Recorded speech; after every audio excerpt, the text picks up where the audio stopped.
Hazel Crest Police Chief Mitchell Davis has a decorated law enforcement career. Over 30 years, he's been named Police Officer of the Year, Police Chief of the Year. But last Friday, he took on a title that no other black man or woman has had before. He was sworn in as president of the Illinois Association of Chiefs of Police. So help me God. So help me God. Congratulations, Artie. That is a very powerful moment there. Chief Davis breaking new ground in the organization's 80-year history. And look at the dais, only one other person of color there. We are pleased that Chief Davis is able to join us live this morning. Good morning to you, sir. Congratulations. Good morning, Zoraida. So we just mentioned, we're so delighted to have you this morning. We just mentioned that in 80 years, you are the first black man or woman. Are you surprised by that? I am and I'm not. It's kind of just the nature of our profession. And, there's not been a lot of people of color that have been in these positions. So out of 1,300 members of our organization, I can imagine that this is not the first time, or that it is the first time, but, we're going to break the ground now and we're going to move forward. It's quite a distinction, sir. So you are the president of the Illinois Association of Chiefs of Police, which is a big title. What is the job description? What do you do on a day-to-day?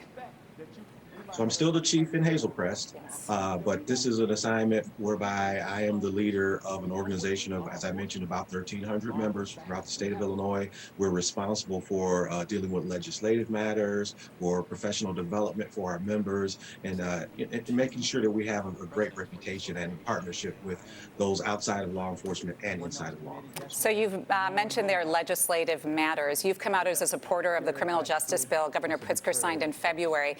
So in part, it ends cash bail. It requires all police officers in Illinois to wear body cameras. In your eyes, what is still missing from that bill?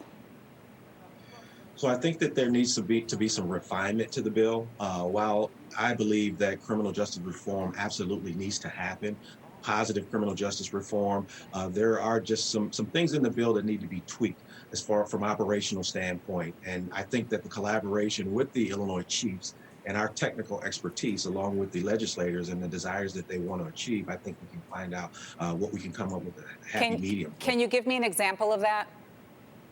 An example might be talk about body cams. While we are absolutely for body cams, one of the things about body cams that's in the legislation is that if an officer forgets to turn on their body cam, they could possibly be charged with a felony.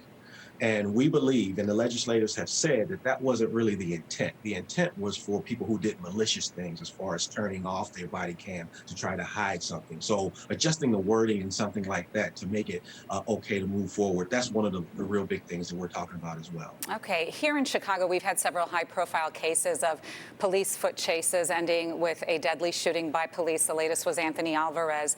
The mayor has called for reform on foot chases. She says she doesn't like them. What are your thoughts on the pursuit tactic? Well, it's my opinion that foot pursuits are absolutely necessary. For criminals to know that if I commit a crime and the officers aren't allowed to chase me, that's going to escalate things even more. The Chicago Police Department takes thousands and thousands of guns off the street every year, more than I believe New York and LA combined. There's so many murders every year. And if criminals know that whatever I do, if I run and the police can't chase me, that's going to make things even worse. We know more than many other jobs, being a police officer, risking your life on a daily basis is really kind of a family thing. And so I wanted to know how your family feels about you taking on this new responsibility. Well, it's interesting that you actually asked that. My mom, I lost my dad last year, and my mom was sitting in the swearing-in ceremony, and afterwards she told me, she said, I was talking to your dad. She says, I really was scared, and I didn't know what you would have to take on with this position. But once I heard you speak, she says, I knew everything was going to be okay, and I told your dad that. That's a beautiful, beautiful way to end this. I have so many more questions for you, so I'm hoping you'll come back so that we can talk about some of these situations that have happened and your thoughts behind those. Chief, Hazel Crest Chief and President of the Illinois Association of Chiefs of Police, thank you so much for joining us this morning. We'll be right back. Thanks, Ryan.